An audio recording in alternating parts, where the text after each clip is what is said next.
Is drug addiction treatment worth its cost? Substance abuse costs our nation over $600 billion annually, and treatment can help reduce these costs.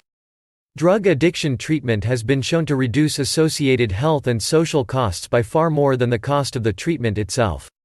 Treatment is also much less expensive than its alternatives, such as incarcerating addicted persons.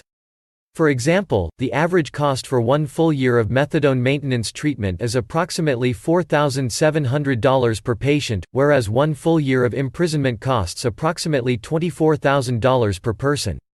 According to several conservative estimates, every dollar invested in addiction treatment programs yields a return of between $4 and $7 in reduced drug-related crime, criminal justice costs, and theft. When savings related to healthcare are included, total savings can exceed costs by a ratio of 12 to 1.